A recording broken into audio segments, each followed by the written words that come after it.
what I really need to do is get off social media. Well, because like the algorithm is a reflection of life. And so for you to be like, I'm going to blow right past the things that annoy me and focus on what I like, that's like kind of a life philosophy. I mean, I say that. But then you're kicking people on the subway. I'm about to kick you.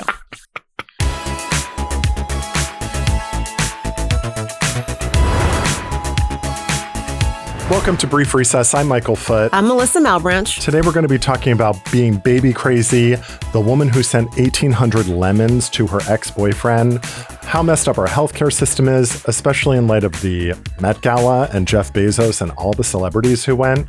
We're going to talk about Tucker Carlson's bucket of wigs. We interviewed Dr. Rebecca Tuvel about transracialism, which was a little bit wild for me. And we're going to answer all your burning questions from my DMs. So stick around. I've got a freaky, deaky, wicked, and wild letter that you sent me. So you better sit your ass down. You've answered the phone with me. Like, I've called you when you were driving with your mother. And I always tell people to be careful about what they're saying. You didn't even say hello. No, I never do. When it's, like, I'm like, hey, my mom's in the car. because usually, like, you'll say something. Be like, yo. And then my mom will always say something. She was just like, yes. I mean, the car. I love it because I really do only ever call you when you're walking the dog or something horrific has happened, right? That's actually not true. Not horrific, but like. No, you call me all the time for something funny or crazy. No, you call me all the time for random stuff. Yeah, I guess so. No, I mean, and it's fine. It's fine, but it's not like I only call you when I've got something to say. No, you call me when you don't have anything to say, and it's fine. My friend has a rule: don't put Michael on speaker in front of the kids, or don't read out Michael's texts is like the rule in her house. I think that's probably a good rule to have. It's a good rule, It's a good rule to have. How are you? I'm good. I'm baby crazy. And I've never even cared about kids. Okay. But I've been around a lot of kids lately that didn't suck. They were like kind of cool and fun to hang out with. And that's never happened before. So like all the kids up until I guess this weekend, if you're a kid and you've known me before this weekend, I didn't like including Maddie and Zach. That's his niece and nephew, by the way. I just like, especially babies. Up until this moment, I've just really not been like drawn to them or felt an affinity for them. Yeah. You love babies. And I always feel like people don't believe me when I say, I always want to see a picture of your kid. I always want to see a picture. She really means it. I mean it. I really do. Like, don't feel like, oh, Melissa's not good. Yes, she will. And even if she doesn't know you. Nope. I'll be like, oh, my friend's Show me the baby. Had a baby. Show me the baby. And Melissa will be like, send me that shit. And not only that, but like, so if Michael knows somebody who's had a baby and I'm like, how much did the baby weigh? And he's like, I don't know. I'm like, how long is the baby? I don't know. I'm like, how's mom? I guess she's okay. Like the most useless man. And the thing is, I ask these questions knowing that you're not going to know, but I ask you anyway. So really the problem is me at this point. You're never going to stop asking me. Because I'm never going to, because I really want to know. And I'm never going to know. Let me ask you a question. Is there do you feel like you might like kids enough to have one or just enough to not hate being around them? I think there's no wrong answer. I think there would have to be something major that happened that changed my life and my perspective that would shift how I feel about kids in my life, because right now there's no place for it and there's no real desire for it. Okay. But I do feel like I like them enough where that could change one day, but I don't feel like it's anytime soon. I don't foresee that happening. Yeah. Do you think that there'll ever be a point in your life where you regret not having a kid? I don't think so. I also don't really think about my life in those like big sort of platitudes, right? Where I'm thinking, oh, am I gonna, I don't really think about that. It's a little bit, I guess my perspective is a little bit more truncated. This is Sidebar. Let's get into a personal story from the week. I know that you have a unique family dynamic, right? With your husband and you have a stepdaughter. Let's get into it a little bit. You know what? I think that there was a point where I felt like I really want to be like, I want to have a child. And then when I started to realize that time was running out, right? The clock was ticking on it. Like, I feel like I grieved it just for like a minute. But now I don't look back thinking to myself, oh no, I'm so sad that I never had a child. And I think that for me, it's because there are a lot of kids in my life. I think that's the same for me. There are a ton of kids in my life. I was lucky enough to marry a man who had a daughter that I liked and she liked me. Yeah. And we get along really well. Yeah. Her mother is a decent enough person. We get along just fine. Yeah. That is like the ideal. Because KP was 11 when Anja and I started dating, and 11 is a weird age. Yeah. And I usually got to tell you, that's the age group that I don't like. Yeah. Like 10 to like 13. It's like the age group, the TV show Pen 15. Where they're just so awkward. They're super awkward. They all smell kind of gamey, and like the teeth are too big and the glasses are weird. The hair is fucked up. They're not that nice. And the hormones are weird. I'm good. And I also think that when he and I first started dating, we spent a lot of time alone before I met her. Okay. And then I would only see her like Saturday afternoon for a couple of hours, right? And then it wasn't until later that we spent a lot, like I would spend entire weekends with them, and then Anja and I moved in together.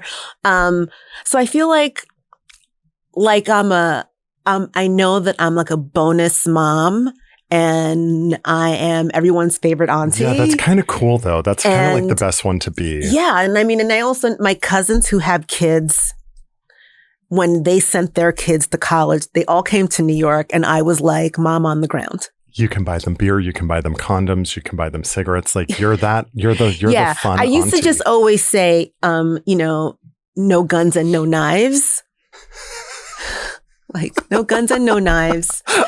Keep like that's a good rule. I mean, right? I feel like you can, because if I were to say don't drink, I'd be a hypocrite. Yeah. Because they're going to. Don't have sex, hypocrisy. I would rather just give you condoms, please. Wrap it up, keep it clean and tight. You know what I mean? It's not going to stop them. It won't stop them, and it'll put them in a place of, if God forbid something happens, they won't have anybody to talk to. So I want to be the person that you could be like, yes. When you tell a teenager no, don't do that thing, what you're doing is just telling them to be ashamed of it when they eventually inevitably do it. If it's something that's inevitable. Right. Or I mean, I think, my parents, I grew up in a really strict household, and my mom and dad didn't want me to do anything. Yeah. And so what it did instead was that it made me really wily, and it made me super sneaky. Yeah. And I lied incessantly. Yep. And they never knew where I really was because I had always lied about it. And I remember one time I had seen something on the internet. Which is so much more dangerous. Of course. This is so much worse. And I mean, and the funny thing is like, and I mean this sincerely, I wasn't really up to anything bad. I told, I never did, I just was not interested. But I was 16 years old. I wanted to go out with my friends. Yeah, you know what I mean? You could have gotten lost or in the wrong place and no one knows where you are. Or especially, when you're like a 16-year-old girl and like a 25-year-old man like comes up to you, you're like, there's a little part of you that's like flattered, right? Yeah. Like, oh. Yeah. But that's really unsafe. Yeah. Right? It's really unsafe. And I don't know. I was making weird decisions because I felt like I had to lie all the time. Did you have older boyfriends? Because I did. Yeah. And I think back on that because I'm the age now. Are you? Of the boyfriend. Mm-hmm. And I'm like, that was sick. Yeah. That was really messed up. But you didn't know that. No. But even like back when I was he was 25 and I was 16. Mm-hmm. When I was 25, I was like, wait a minute.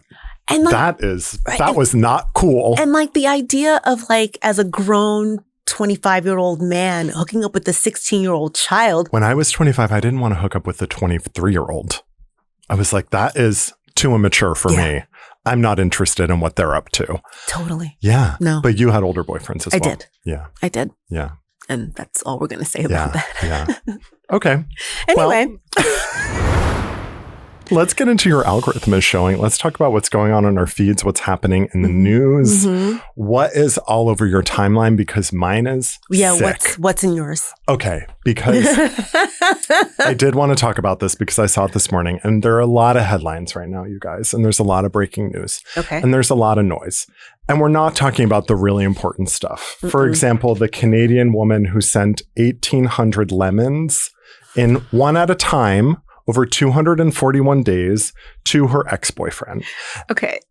This is a Uber Eats criminal. But other than, see, I saw this and I was like confused.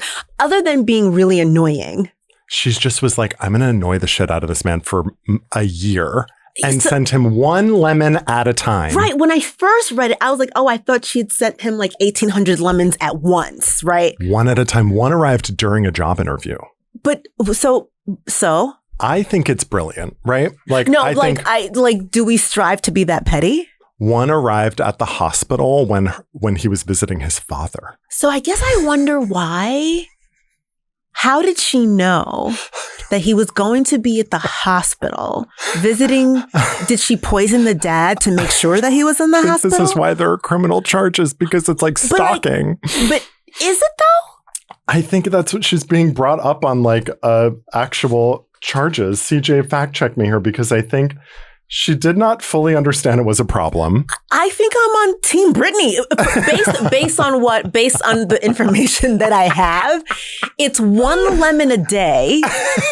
Who cares? Honestly, if he were a pirate, this would be like prepping him for scurvy in a way. Like, truly, she's looking out for him in a certain regard. I just don't understand. I mean, in some of the stuff, he's like, now he's got citrus-based distress. Give me a fucking break. The defense argued the deliveries were fruit and therefore not threatening. But am I wrong? Right? No, I agree with you. I think it's I think if it was something like more like if she had been sending him like dog turds, it'd be more. Because that's disgusting, and it's like possibly there's like disease. Yeah. But this is a lemon. There's a whole side of TikTok that tells you how to get revenge on an ex without breaking the law. Some of them are like throw bamboo seeds on his lawn. Oh, I know, because bamboo. It's really invasive. Yeah. I ended up on Bamboo Talk after I saw that. One that I thought was evil and brilliant was you put raw shrimp in the pole that holds up their shower curtain.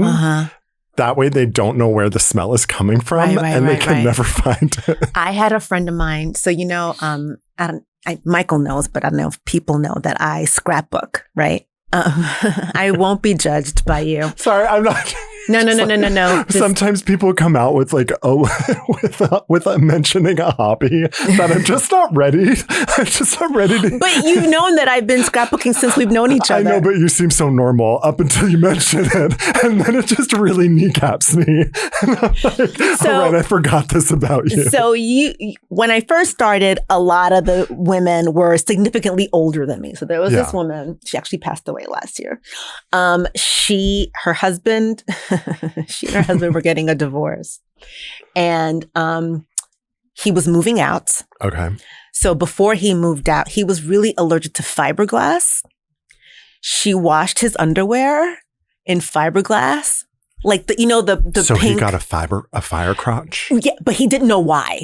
She washed all his clothes with the. Oh my God! Right. So he's got a mysterious rash. He's going to the doctor, not knowing what the hell happened.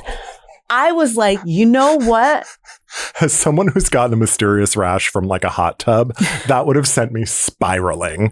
I would have been on the virtual Zoom, the doctor. I mean, this is, I mean, she did this, I think years ago.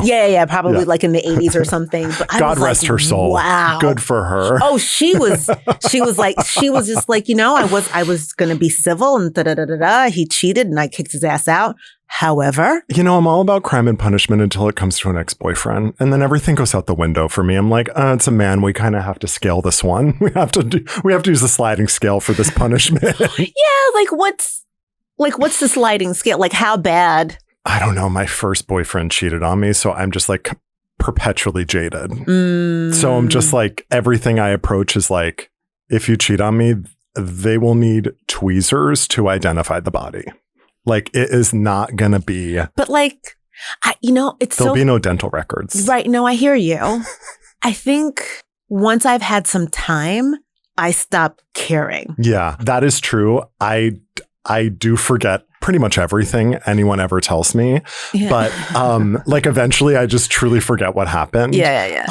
But that core emotional trauma stays of just like, when it comes to like boyfriend revenge, I just know that. I mean, there are definitely some people where you're like, you know what? I can never be in the same room with you ever again. Like I can never see you again. I don't ever want to talk to you again. But I also have no need to like, I don't know, wash your underwear in fiberglass. Like I'm good. For someone who's like keyed cars, I'm like surprised you've said that. You're saying that. Like I'm surprised that you are.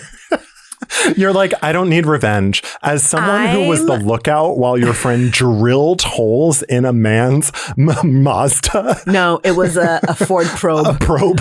I was going to say Pinto. I'm not that old. It was a Probe. I think there's a little revisionist history. No. It was a Probe. It was a Probe. I mean, okay, but like, I wouldn't do that now. I know. So you're like, I've got shit to do. I got laundry. I got dishes. Or like, I'm tired. I'm tired. I got to vote. Like, I don't like it outside. Like, I'm good. We barely have voting rights anymore. Let's just get on with it. So I think that, back to Brittany, I think that I don't understand what is illegal about this. So she apparently did this. She sent 1,847 lemons in single orders over 241 days, sometimes multi orders per day to her ex. So like the one that arrived during his job interview at the job interview itself. And so somebody interrupted the job interview to give him the lemon. It's probably the DoorDasher where you need the pin. It's so stupid. Well, because did you see his name is Cole? Yeah. I'm sorry. He deserves it. People named Cole. I'm sorry. No, I'm sorry. That is not. What do you have against Cole? I just think that's one of those names where it's like, he's probably a douche. What else is a name like that? Jameson. I don't like anyone named Jameson. What about you? I don't trust any Matts.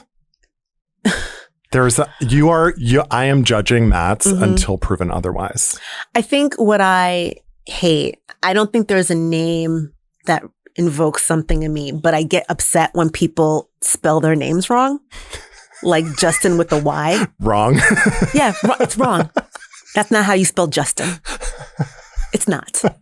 Or like, do you know what I mean? Or like, and it's not even the person's fault; it's their parents' fault. But like, how much does your parent hate you? His parents like, I want it to be really hard for them to order from Starbucks. Justin with a Y, or anything like that. Did you watch the Met Gala or like did it like cross your feet at all in your algorithm? Not at all. Well, a little bit, okay. But like, I think I was disinterested. So That's good. I'm trying to like cultivate my algorithm so that I don't get stuck on things that annoy me. Yes. And I was not interested, so I flashed by it. That's a beautiful like New Year's resolution. I mean, what I really need to do is get off social media. Well, because like the algorithm is a reflection of life. And so for you to be like, I'm going to blow right past the things that annoy me and focus on what I like, that's like kind of a life philosophy. I mean, I say that. But then you're kicking people on the subway. I'm about to kick you. I do end up on like the weird side of TikTok. Like I'm on to like pedicure TikTok, podiatry TikTok, which is people are struggling out there. It's really bad. I don't know if I can handle that. No, I know. And some of it is like so deeply disturbing. And so what I really think it's a reflection of what happens when people don't have access to healthcare. Do you know what I mean? It's like it's like, ew, but like, it's like that because if you could afford to go to the doctor to take care of something, if you had healthcare, you probably would not wait until you couldn't walk. Right. You probably would not wait until whatever it was on your foot became gangrenous. Do you know what I mean? It's like Dr. Pimple Popper. Yeah, I watched that. I can't watch that. Oh, I watched that. You know what else I watched? And then this is really disgusting, like the earwax ones. No, I have to go. I can't handle that. I know. don't have the stomach for it. I'm not even ashamed. I'm just like, this is who I am at this point. This is what I'm looking at. I don't want to look at AI fruit anymore, but I will look at podiatry TikTok. I am a very damaged person. But yeah, I mean, and I say that it sort of like ties in with what happened with Obamacare, right? With all those subsidies that expired. Like I was looking at somebody who was saying that his premium had been something like $300 a month. Yeah. That he was managing to take care of. And it bumped up to $1,800 a month, right? And he was just like, well, okay then. It drives me insane because it's like, at what point do we hold corporations accountable for their activity? Like and it's just so sick to me. I mean, every other country in the world, like every modern nation has healthcare. Yep. And it's still this like hot button issue here, as if it's like debatable. Right. As if that people need this or not. Yeah. You know, I was listening to something the other day about the political violence, right? And how people have become sort of really apathetic. And one of the examples that they mentioned, even though it wasn't really political, was the murder of the United Healthcare CEO. I don't know that it is an indication of like bloodlust, right? No. But I do think it's like, we understand how somebody could be so frustrated at their healthcare system, right? Like I think I told you that I needed to have a sleep study done, right? Yes. Yeah. Wait, what happened with Nothing happened because my insurance won't cover it. No, they won't cover it. And you've got like some of the best insurance. Right. Like Yeah. And they won't cover it. And I think the out of pocket of it was something astronomical. It was like $10,000. Yeah. And so, whoa. So then what am I to do? Right. Because your doctor's saying you need this. My doctor is saying that I need it. My insurance company is saying that I don't need it, really. Right. And I think it's things like that. And at least for me, this is not like I don't have cancer, God forbid, but like when there are people who have diseases like that, illnesses like that, could you imagine being a parent of a child who has something and you have insurance? And also, you and I are so frustrated by this, and we are the most privileged people, right? Like we live in a major city with access to so many different healthcare providers. And we have good coverage. Yeah, we have good insurance. Yeah. And still, it's like just constantly whittling away. It's constant. And I mean, and I've been like, and I'm hoping that we get to talk about this another time, but like just there's this guy that I follow on social media, and I can't remember his name right now, but he's a social worker. He's going for his PhD, and his job is he advocates for people with their insurance company for them to get coverage. And so we always see it from his perspective, him talking on the phone, and he's saying, the doctor said that this person needed Yeah. You said no, we've been back and forth, and now this person is dead. Right. And the thing about it is that the person who's making the decision is not somebody who is a medical professional. Right. It's like a bean counter. Yes. Right. And so that is why, right? That's why I'm on podiatry TikTok looking at stuff like that. And that's why people are not taking good care of themselves. And it's also why people are freaking out on service workers. It's like no one has access to or the systems in which they would affect that change with their elected representatives have failed. And the only person they have access to is the person getting paid $10 an hour to answer the phone at customer service. I know. And so they're absolutely losing their shit on that person. And it's not okay to abuse that person, but I think we're living in a space where more and more people are so frustrated. Yes. We're so frustrated. We're so angry. We're taking things out on other people. There is a lot of political violence. And I mean, and again, no matter how you feel about the president, any presidents of the United States, it's not okay to try and kill somebody, right? And the fact that it's happened to this president, it's happened 3 times. Right, whether he staged it or not. Correct. It occurred. It is concerning. And I was reading that apparently somebody had tried to kill Obama 11 times. And I remember I forget how old I was. Maybe I was in the 3rd grade when Ronald Reagan was shot. Yes. Like this is, I mean, you know, and it's happening more and more. Right. I was going to say, I think it's just going to get escalating. Worse and worse. It's absolutely, we're escalating. And I think we're just coming to a place where, like I said, people are just so fed up, especially if you are somebody who's trying so hard to do the right thing. Yeah. And you cannot. I've been seeing like really interesting expressions of joy in all this turmoil. Quote Andre Leontali, Drecitude. R.I.P. Andre Leontali. R.I.P. We need Andre Leontali in these trying times. And there's all these like... There's a documentary about him. It's so good. It's so good. Right. Anyway, go ahead. Best. But in this Drecitude, people are finding like ways to find joy, right? And I saw in response to the Met Gala, which is sponsored by Jeff Bezos, it's costume artistry. And it's brought to you by the Bezoses. Right. And you know, they're constantly shitting on their workers and union busting and being billionaires that fund ICE.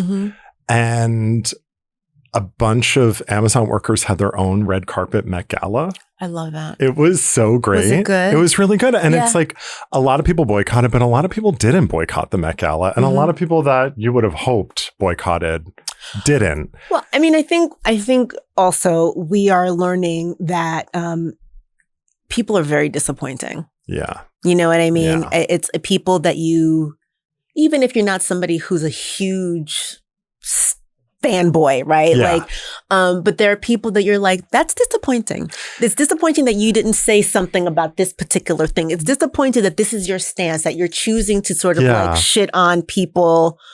Like honestly, like J.K. Rowling is super disappointing to me. But people like that, people that you feel like they have something that is good, like a talent, and they've got name recognition and power. And they've got the platform for it. And the platform. And what they're choosing to do is either shit on a population or say nothing. So I was reading something about the Met Gala and how what it used to be versus what it is right now, right? You used to be invited to come. And now more and more people are paying to come. Yeah. So it's framed as a donation to the Met.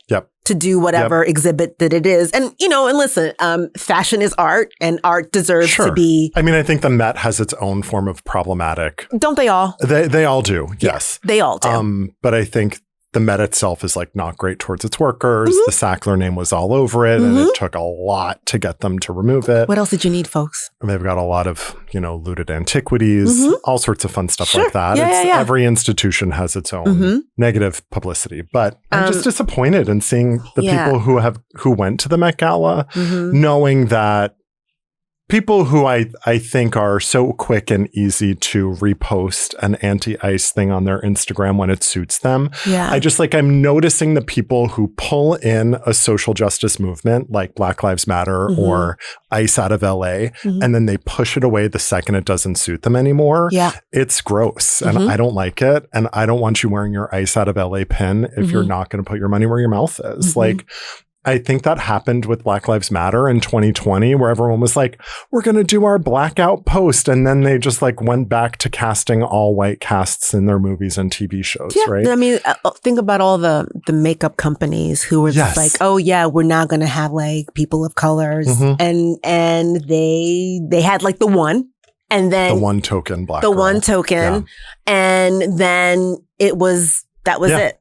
I'm more disappointed in people like that because you're actually co-opting a movement, using it to move forward your own agenda, your own success, your own celebrity, and then dumping it the second it's like inconvenient. What bothers you more?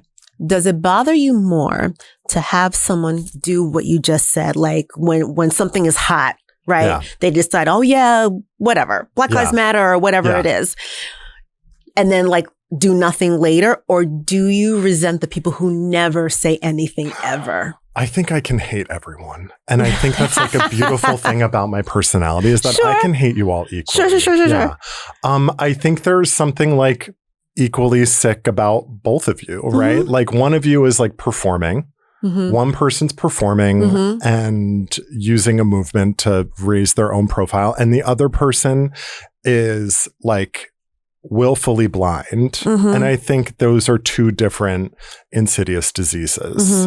And that both should be euthanized publicly. I think that, Michael, I think that the folks who are performative really piss you off more than the people who are silent, because if I choose to believe that people do try their best, we never know what the person who is silent is actually doing in the background. You know what this is? I think it's the trolley problem. You know, the like, if you pull the lever, it kills 10 people, but if you don't pull the lever, it only kills one person. Like, which one do you do? It's like a famous philosophical debate.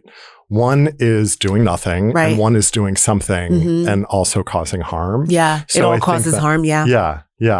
I don't know. I think they're both monsters. I think they both suck, and I don't like them, and they should eat shit and die. And like, that's kind of like... And that's what he has to say about that, friends. Like that's kind of like all you get from me. No, I hear you. It's, again, I'm tired of being disappointed at almost everyone at every level, right? I'm disappointed in like celebrities. I'm disappointed in news people. I'm disappointed in my government. I'm just totally random thing that just popped into my head. And I'm really, what? I have one last thing to say on this. I'm sorry, before we segue. Yeah. I am so sick of people who just like who just like are not getting involved. We are not at a place in society where you are not a part of it. Even with your silence, even with like your capitulation, like your silence is causing harm. And it's so obvious now, and there's so much evidence that that's true, that if you're not doing anything, that really does drive me crazy. So like these like mealy-mouthed celebrities who don't support anything and who are just like pretty and out there and making movies and TV and on Instagram, like that pisses me off. Like, use your platform for something. Have become close with SJP, and she uses her platform and in like this extraordinary way where she is so involved politically and knows what's going on and is like well read and well versed in everything, reposts everything, reads everything. I mean, it's just incredible the way she has been able to say, like, she's like one of the most famous women, I think, alive today. Yeah. And she's like, yeah, hell yeah. Like people like her are just like very inspiring to me. And her doing that hasn't diminished her celebrity, right? We don't see, like, it's proof that doing that isn't going to take away from your sort of public profile. Yeah. So anyway, what was your segue? This is a really silly thing. But so I was listening to an interview that Tucker Carlson gave, and I listened to the whole thing. What do you think of his wig? What do you think of that wig? I think he needs to get better lace. Read him. I think you need to get better lace. Gather. I think that the glue that you're using is old and dry. Your edges are fried. And it's flaking. Yeah. And he's kind of woke now in a weird way. So snake eats the tail. Yes. But let me just say that, I mean, there are so many things about him that are deeply problematic, but I will tell you what I learned about him that I was floored to hear him say that. Did you know that he almost never votes? I never vote. So that's the truth. I did not know that. He said it himself. He was like, yeah, I rarely vote. I voted for Trump in 2016. I think he said he voted for him in 2020 and in 2023. Oh, wow. But he seldom votes. Now, it's like seldom votes except for those 2 times for Trump. right. And so I think that's what he's saying is why he's so disappointed in him. Okay. Because he was like, I hardly ever. But it's like, to me, you're one of the people who's responsible. Right. For what we've got going on right now. And he did admit it. He does admit it. And he was like, sorry. But like, you don't vote. That's not what bothers me. What bothers me is that, like, you saw what happened for 4 years in 2016, and then you were like, yes, oh, he thought it was fine. Yes, please. No, because what he said, what he's saying that he's upset about now is like this war that nobody wants. You know what I mean? Things like that. Like people who voted for him were doing so because they, for financial reasons, and he's not helping those people. So he's saying that Trump is not doing what he set out to do. Listen, it's not me.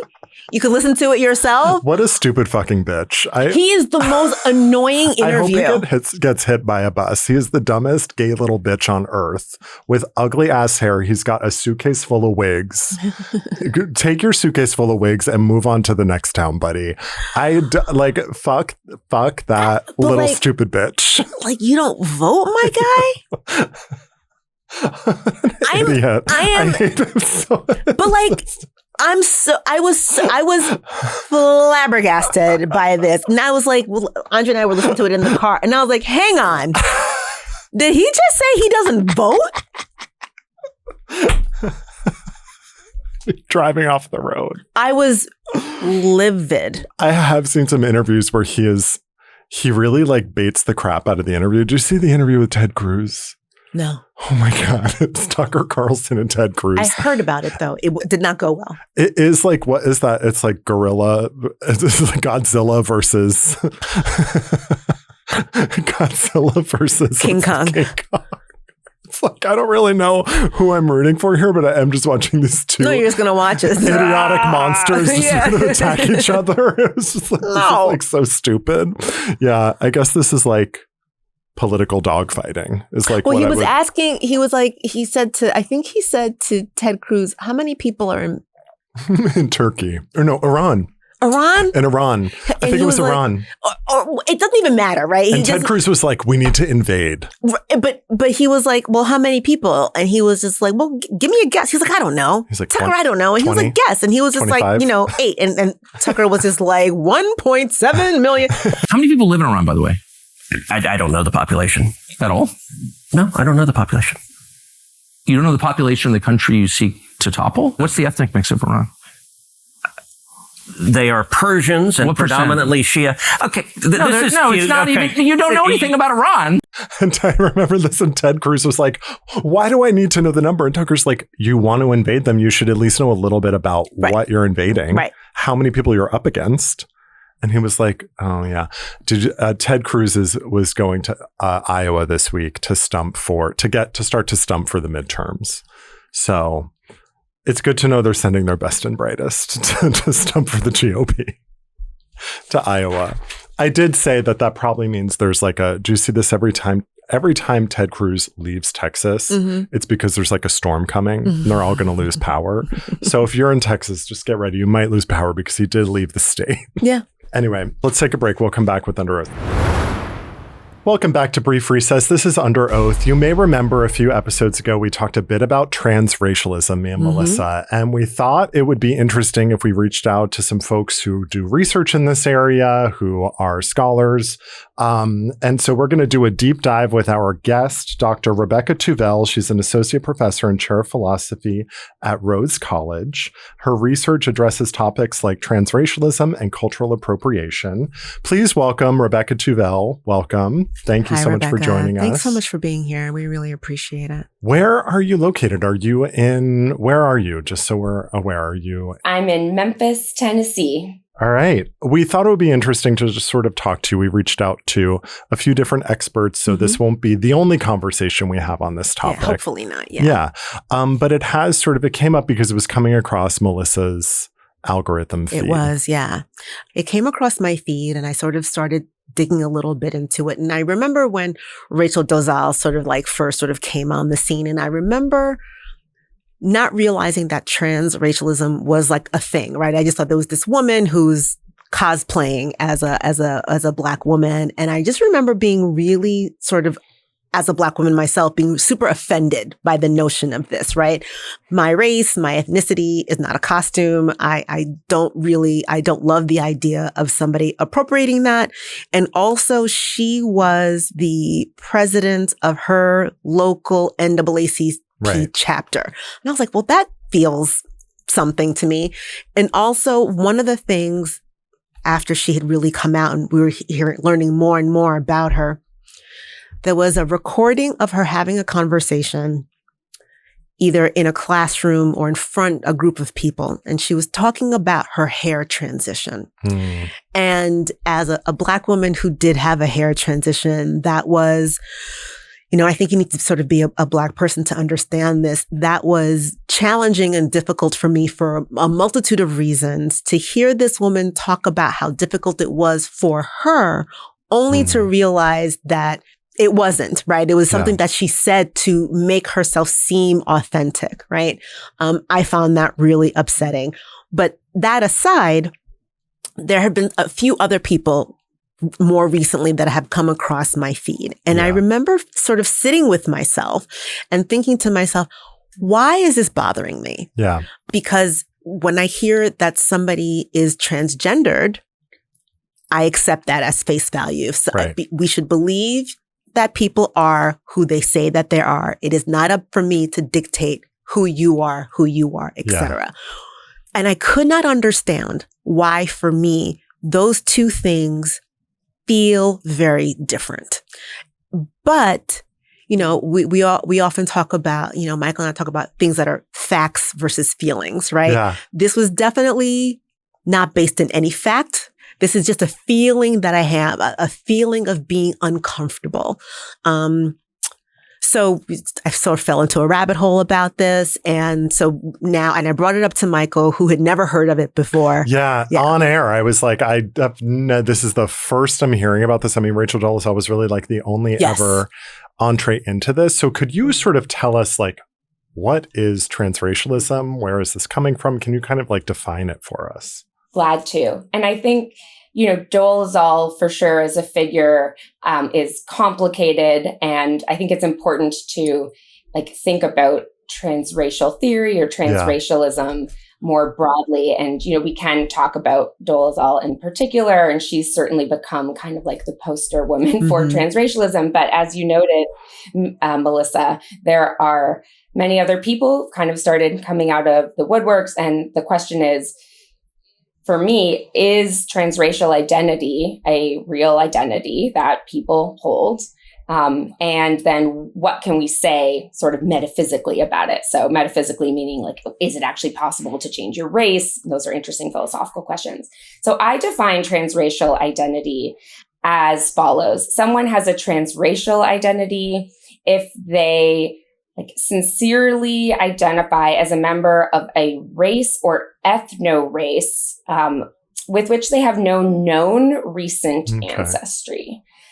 That's how I define it. And I emphasize ethno-race in addition to race because a lot of the accounts kind of highlight the importance of kind of ethnicity to racial identification. So if we think about races as picking out large populations of people linked by geographic origins, common ancestry, and characteristic physical traits, ethno-races are the cultural subsets within those races. So things that are where we think about not just appearance, but culture. So language, religion, customs, traditions, such that we can say that, African Americans and Afro-Caribbeans are both racially Black, but maybe ethno-racially distinct. And in looking at the accounts of transracial folks, a lot of them will kind of identify as ethno-racial first and foremost. There's this one study of 14 self-identified transracial people that kind of really highlights the ethnic element to identity. Fascinating. Okay, so I did a lot of internet digging when this came up. Mélissa and I sort of talked about it. And, when we were getting prepared to talk to you, I think for me, the rubber really hits the road. Well, first of all, I don't like when I'm a gay man, and it makes me really uncomfortable when people start comparing community struggles to other community struggles. Oh, the transgender identity. I get nervous and it makes me uncomfortable when people are like, oh, well, being transracial is like being transgender, because it's I don't like when we're A is to B as B is to C. That makes me nervous because it's it sort of is reductive, and I think it takes away from each community's sort of journey or what they're working through, or I don't think we should be comparing a Haitian person's journey in America to a white gay man's journey in America and saying, oh, well, it's the same persecution struggle. It's not. And it also really bugs me, and I think the rubber hits the road for me when it comes to everyone I was seeing who came up when I was doing this research was a white person trying to be a person of color or saying, I'm transracial, and it was a white person transitioning to a person of color. And that shit bugged me because I was like, when you do that, that is an assertion of a privilege. That Mélissa can't turn around and pretend to be Michael or say, I am Michael, right? But a lot of the people who identify as transracial were saying, I am going to be a Haitian woman. And they were white people like me. And that threw me for a loop because I was like, that is you asserting white privilege in America. That is you saying that you are going to commandeer someone else's culture for whatever purpose, for your journey. And whether that is a true belief, so I want to remove this, oh, well, that is just transgender, however it's race, because that doesn't feel like an analog to me. It feels like when a white person is like, I am going to be a Haitian person now, that feels very different to me because it's so linked to community. It's so linked to racial identity. And there's a history. There's a history of slavery, people of color, and how the institutions are sort of structured. So I think that really freaked me out when that was happening. No, this is excellent. Yeah, I mostly need to. Yeah, and I don't want to be like, Rebecca, fix this for me. Like, that's not like what I'm trying to do. Oh, absolutely. Yeah.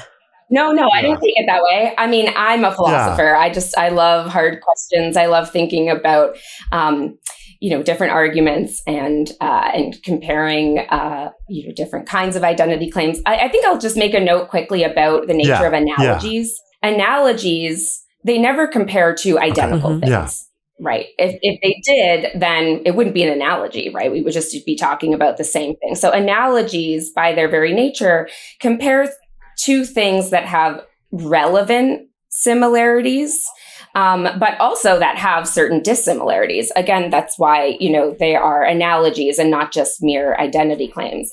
I do think that it's important to be cautious when we draw analogies. And at the same time, I think it has been really helpful to the history of political activism, actually, to employ certain analogies. So you mentioned being gay. The Supreme Court case in defense of gay marriage had actually borrowed some from the a case in favor of interracial marriage, right? So against anti-miscegenation laws. Loving v. Virginia. Thank you. Yeah, Loving v. Virginia. And so there's an example of how sometimes seeing similarities maybe in different kinds of struggles can be liberating, can be helpful, let's say, toward certain liberatory struggles. I do think when it comes to transgender identity and acceptance, especially in our current, political moment, it is risky, of course, to draw analogical comparisons. And I certainly understand the hesitation that people have around these kinds of analogical comparisons.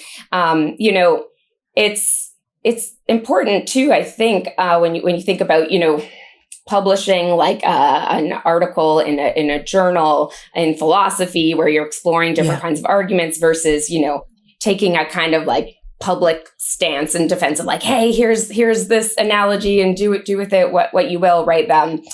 I think certainly I never anticipated my article being read by, more than, a few people. But of course, it was in the cultural zeitgeist at the time. Anyway, people were drawing those comparisons. And that article, could you give us a little bit of background on that? So sorry. Yeah. I published the article in defense of transracialism in 2017 in the feminist philosophy journal Hypatia. And it would argue that similar considerations in rightful support of transgender identity and acceptance also extend to transracial identity and acceptance. And, I said that, the paper was less about Dolezal in particular and more so using her and Caitlyn Jenner's appearance on Vanity Fair the same month Rachel Dolezal came out as a sort of opportunity to think through the philosophical questions of, transracial identity.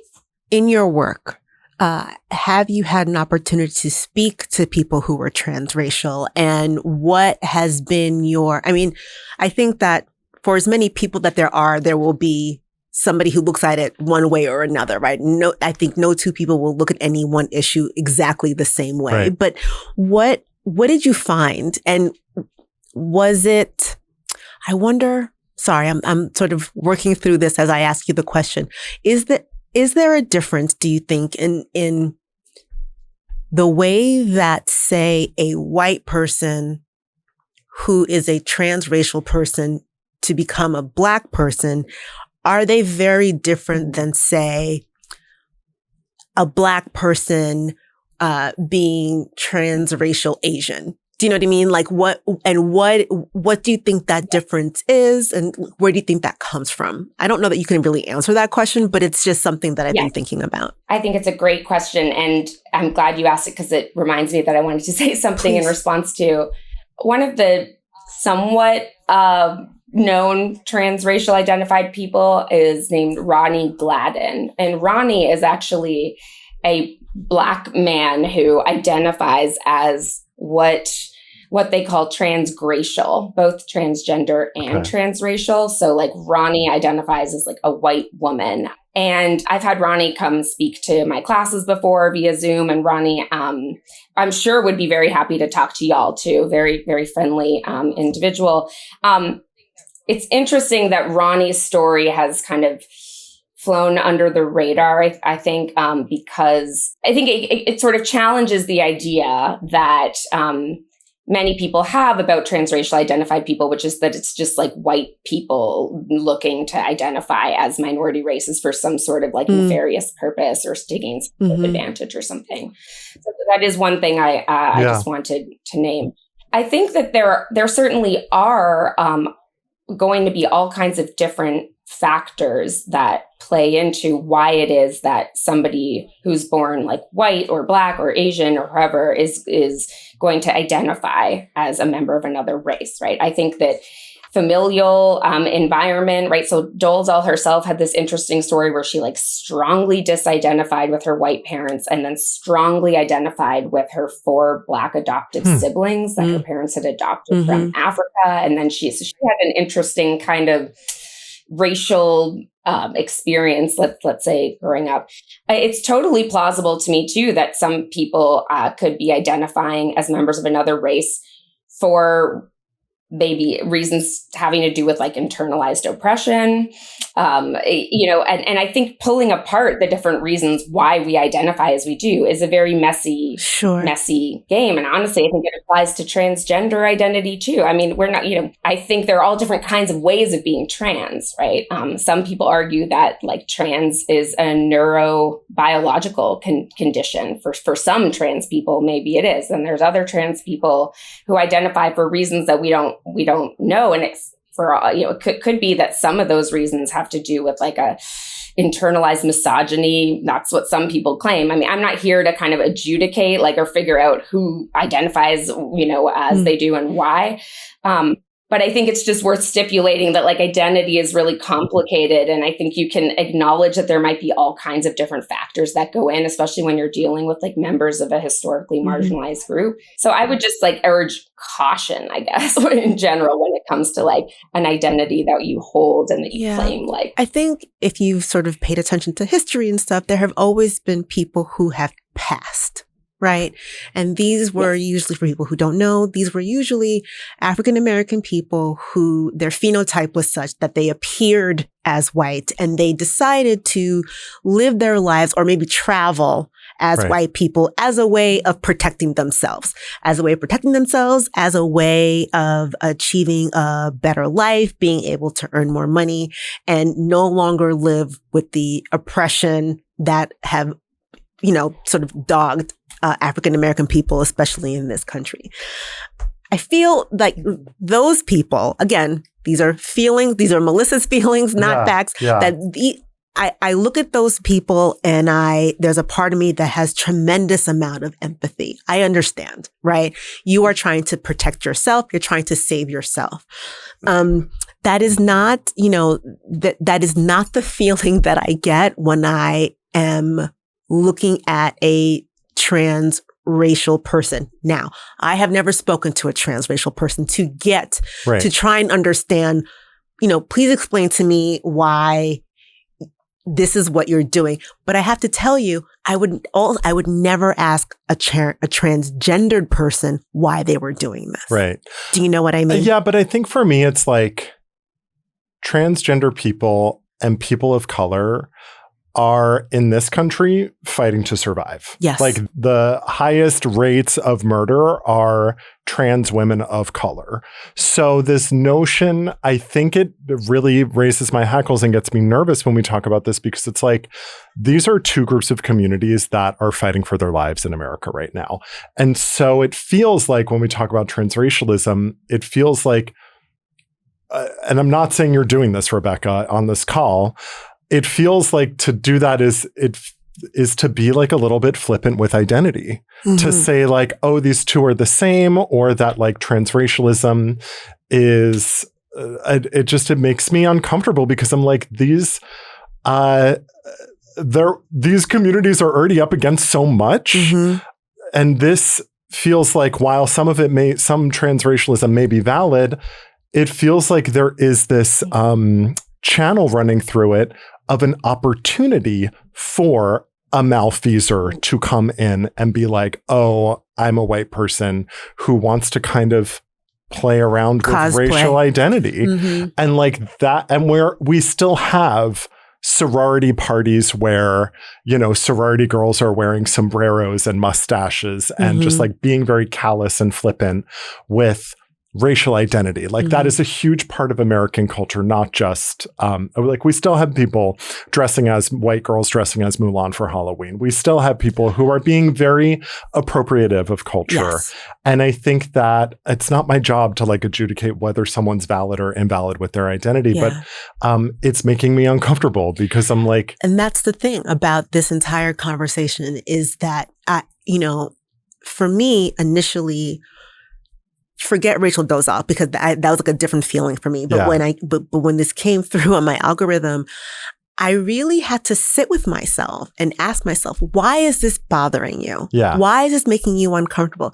Caitlyn Jenner, she bothers me personally, but her existence does not bother me. Well, because her existence as a woman is not taking away from biologically women who were born cis women, right? The existence of trans people isn't at the expense of cis women. So I think a lot of people argue that, I think incorrectly, as you noted, Michael, that trans women are like posing a threat to cis women's identity in some way, right? And I would argue that that's a mistake. And analogously, I would say the same thing is true for transracial individuals. I mean, so the thought that, for instance, like having the category of trans available is going to make it such that like all of these women are going to like choose to transition to become men because it's terrible being a woman or something, like we would say that's a completely unfounded kind of concern. And I would argue the same thing when it comes to transracial identity. I mean, for people who actually hold a transracial identity and who like try to align their public racial perception with their internal racial identity, this is like not mere going to a Halloween party and putting on a costume. This is sort of like, integrated into their daily life. They're like insisting on this identity over time. It's like often costly for them as well, because like coming out as transracial, I mean, think about, how that's received. So I think I would just challenge the idea that transracial identity itself poses a threat to like the welfare of transgender people or people of color. Now, I think what does pose a threat is when people like weaponize transracial identity against people of color or transgender individuals. I'll just one other thing on this. A lot of the people in the transracial like world, so if you kind of are in these online spaces, so-called RCTA, race change to another, is often how you can like find some of the trans race or trace communities. They are often also people who identify as like gender minorities too. So there's actually quite a bit of overlap in between among like the people who identify this way and like, you know, trans people or other kind of minorities. And that's actually not unique to transracial identity. There's like kind of more overlap than you'd expect among some of these non-normative identities. And so you could take that for whatever it's worth, but I would say that maybe there's more of like an opportunity for allyship rather than threat. I think, you know, I'm going to go back to the crates on this, and both of you are probably way too young to know this movie. When I was coming up, there was a movie I think it was called Soul Man, and it starred C. Tommy Howell, who was a white person, and I forget what happened, but he ended up needing money to go to college. He had done something and his parents wouldn't pay. And the only scholarship that was available was a scholarship that was available to African-American students. So I can't remember what he did, like super tanned or whatever it is. And he took the space of someone. And I mean, and the movie is supposed to be kind of funny, but then of course there are sort of like these sort of cheesy moments where all of a sudden he's pulled over by a police officer when he's not doing anything, and the light goes off for him and now he understands. I think that people are worried about things like that. Yeah. Right? You know, like Rachel Dolezal taking the space as the president of her local NAACP chapter. Right. And I know that there are people who are also worried about trans women athletes, right? Taking the space of cisgendered women in athletics. And maybe this sits with me because I am a Black woman. And I will always be a Black woman, and there isn't anything that I could do or frankly would want to do about it, right?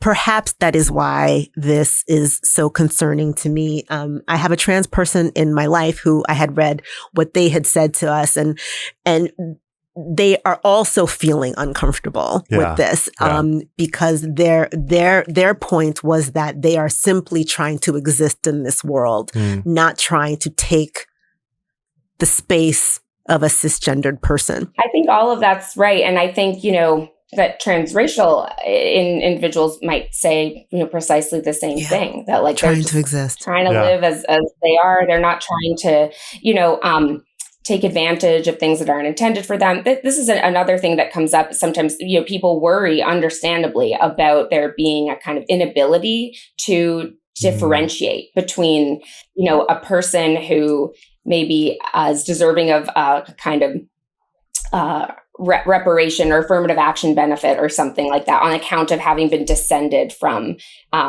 enslaved Black people in America. You know, we do recognize all sorts of ways that people who have relevant histories might be eligible for different kinds of protections or benefits on the basis of those histories. So you could easily say, well, this is not intended for transracial Black people, because the thing we're trying to do here is offer reparations for those who were descended from people, you know, who were enslaved in this country. And so now maybe if the claim was like, well, we're looking to you know, try to lift up minorities for the sake of like diversity, then you might have a claim to including a transracial person for the sake of like advancing diversity. So it really kind of just depends on the particular argument. And this applies in the case of gender too, right? So in some medical contexts, it will be relevant that, you know, you weren't born like a natal female. In most contexts, it won't be relevant, right? But if it's like, are you going to be eligible for, you know, certain kinds of pregnancy-related healthcare, something that might be covered by insurance, that's not going to apply, right, if you don't have the capacity to get pregnant, right? So in other words, it's like you could sort of have your cake and eat it too in a way. You can kind of grant the identity as legitimate, but saying it doesn't mean that in all contexts we collapse everything and we just don't recognize any kinds of differences. And I think like Jewish conversion is a good example of this too, right? So like some Jews, like myself included, are descended from like Holocaust survivors, and that might make some people eligible for inclusion in certain things. I don't know, maybe if there's like, hey, we're doing a study on, we're doing some sort of a genetic study on people who are from Holocaust descending grandparents, and we want you. But that doesn't mean that like we can't acknowledge and accept Jewish converts, even though, they're not going to be eligible for that kind of study, let's say, or something like that, right? So it's just a matter of like accepting the identities, but also accepting the ways that we have different paths into identities, right? Some via birth and this applies to, like think about adoptive parents, think about naturalized citizens, like the ways that we come to occupy categories that wasn't merely through birth, but was through actually like going through a process of some sort. Does this topic come up in your classes? I do teach philosophy of race and racism, and I recently started talking about it because students requested it. In the past, I really didn't talk about it. They were like, we want to talk about transracialism. So. I was just going to ask you just sort of like what your feedback has been, what the reaction has been, because I think this is one of these things that we're going to, it will come up again, and we're going to have to sort of think about this, right? Think about why we're feeling what we're feeling. I would say, of course, any semester there might be, when I've spoken to like students about it. I mean, I think I have students who take my classes sort of self-select for philosophy, being philosophically minded. And so they're often, I think, comfortable with uncomfortable questions and sort of, thought experiments involving different kinds of identities and whatnot. But certainly I have had African-American students who have a kind of like unease around it, or who had like very strong feelings about the whole Dolezal controversy when that came out. But I will say that in all my conversations in general, undergraduate students seem to be more open-minded to transracialism, I would say, than a lot of other folks I speak to. Now, that's purely anecdotal, but I guess I feel like there might be a generational difference too. Also, because online we see so many people occupying identities that are different from their physical identities, right? So, like, I think the virtual era also maybe makes people more open to different kinds of identity. Yeah. Well, thank you so much for joining us today. This has been really interesting, and I think this is a conversation that we're going to keep on having. Thank you so much for your time. It was nice meeting you. Thank you, Rebecca. Thank you. Let's get into Tales from the DMs. These are all the freaky deaky, wicked, and wild things you send us into my DMs. Photos excluded. Do you get pictures? Oh, I get pictures. Really? Yeah, I'll show you later. Oh, I want to see. Yeah. Yeah, I want to see. What do you always say, Mélissa? Oh, I was like, what's going on? Friends, what do I always say? While Michael is a lawyer, he's not your lawyer, so you should get your own. Okay, this is from... Are we finally going to do it? We're finally going to do it. We're going to do it. Okay, I hyped this letter last week so hard that I got a lot of messages telling me that I need to read it. The reason why I hyped it is because it is actually wild. And I need to say before we get into this is so alleged. This is so very much... very alleged. Okay, it is alleged, but can we also just have a moment? When this first came up, Mélissa, I read it and I said, I don't think we can read this. I don't know if we should do this. And I said, oh, yes, we should. And Michael was just like, yeah. Let's do it. So this is very alleged information. This is third-hand information. This is an email right after our gay panic episode, which was months ago, where we talked about the case where there was a Jenny Jones show, and back in the 90s, and she had a show where it was You Have a Secret Crush. Yes. And this particular show, it was a gay man who had a crush on a straight man, and that man, he went back to this man's house and he murdered this man. After which, when he was arrested and was on trial, he then invoked this gay panic defense. Right. And said he was the gayness freaked me out so much that it was so gay that I murdered him. Correct. And because it was so gay and freaked me out, I should get a reduced sentence because I was just freaking out. It was a heat of passion crime. Yeah. And so we talked a lot about that. And this guy did go away from prison. He eventually got, convicted of murder. It was like very clear he murdered this guy who went on Jenny Jones show and was like, I have a big crush on you. So someone wrote in and said, this is like so redacted. It is an Epstein file at this rate. Like there's just like one word that I can really read. But this is a person who was in the state of Michigan penitentiary. Allegedly with the murderer of that guy from the Jenny Jones show. And this person says, as a gay man of a certain age, I was in the same facility as Mr. Schmitz. To be clear, we weren't really friends, but would exchange hello nods when passing each other. As we did attend some of the same programs, we weren't exactly strangers either. I was not at all that surprised when John made a pass at me in the library bathroom one day. This is turning into some like fan fiction, heated rivalry. Yeah. However, this is the AI fruit and vegetables. No, we're done with the AI fruit and vegetables. However, I was surprised to learn, allegedly, that Mr. Schmitz was a great bottom. I'm not a huge fan of outing people in the public forum, so I should also mention that most people in our prison were well aware of his years of, quote, public service. Anyhow, love you both to bits and happy to report I've been crime-free for about 5 years and loving life now. Love, big gay Josh. Thank you so much, Josh. This made my day to receive this email.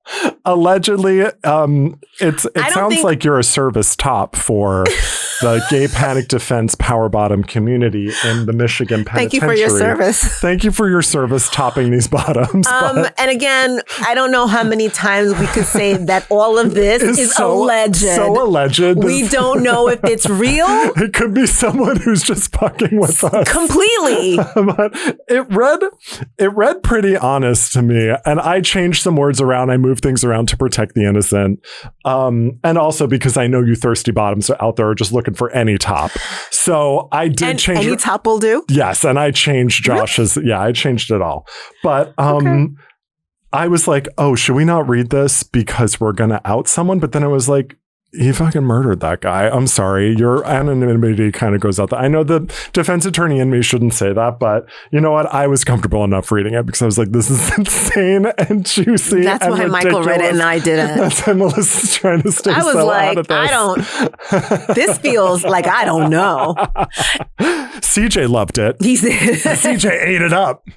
He was sipping tea, eating crumpets. CJ's that instigator. Yeah, he sent it right over to me. He said, Michael, look at this one. All right, we got another email. Do you want to read it? Hello, Michael and Melissa. I've been a business owner for almost 5 years now, and due to some unfortunate situations that have occurred with a previous business partner, I've come to believe the civil legal system has no teeth. Okay.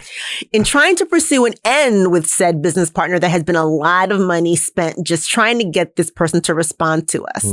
Eventually, my lawyer said they did not believe it was worth putting any more energy into. When discussing this matter with a friend, she brought up her divorce and how difficult her ex was making things, even though the agreements had been reached up to this side. The message from society is that these legal documents protect us. But what are people really supposed to do when dealing with a bad faith actor who simply ignores these legal protections? And even worse, they get away with it because there are so few ways to enforce legal agreements. That's actually a really good question. Yeah. A person could easily spend a fortune trying to enforce these things because it appears to be the only way to enforce civil manners.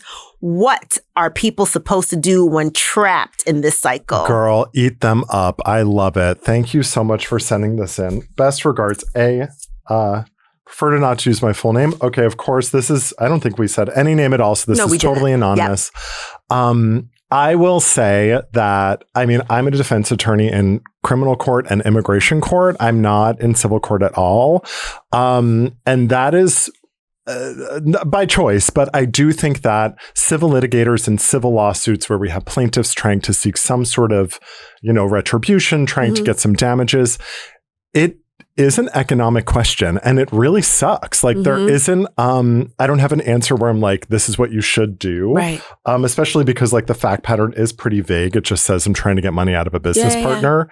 That is kind of like anytime someone gets fired from a job and they seek an employment attorney, it's going to come down to the economics of the case. Is the hours a lawyer is going to put in on the case going to equal enough of a settlement to recoup that labor that they put into the case?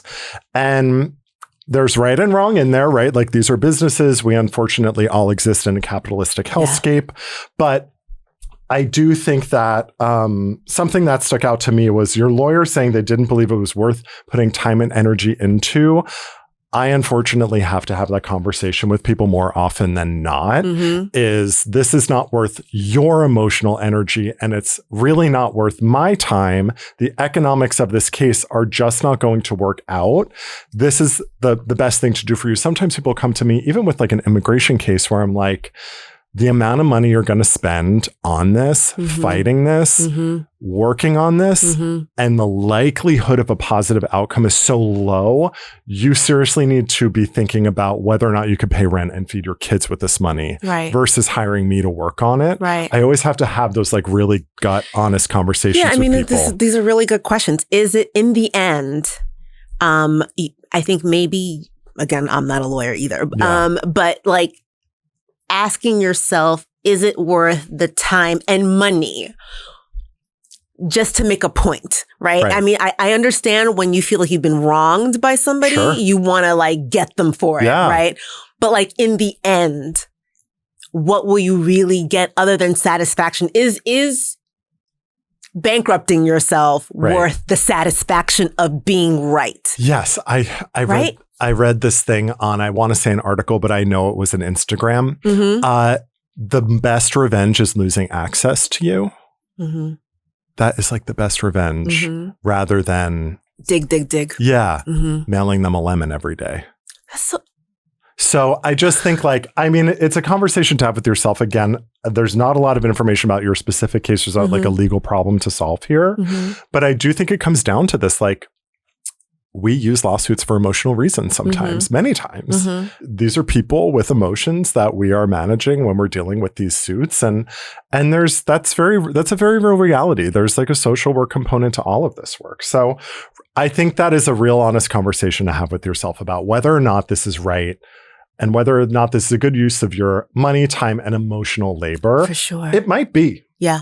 And like, I'm not saying it's not. Right. But it also might not. Right. Yeah. Like how long you've been doing this. You know what I mean? How long you can keep digging this hole. Right. Maybe it's better to take that money and do something that's really going to help you heal. Yeah. Versus making a point. Or maybe like start a different business. Like why, ask yourself why you're doing this. Right. I mean, I get it. Sometimes people, they just want to win so bad. Yeah. And they just keep doing something. That's valid. No. And I'm not saying that that's a good thing or a bad thing. You need to decide if that is a good thing or a bad thing for you. That's a good conversation to have with yourself. It is. Yeah. That's rough. Or just mail them a lemon. Thank you so much for joining us. I'll see you next week in court. Not me. Because I'm suing your ass.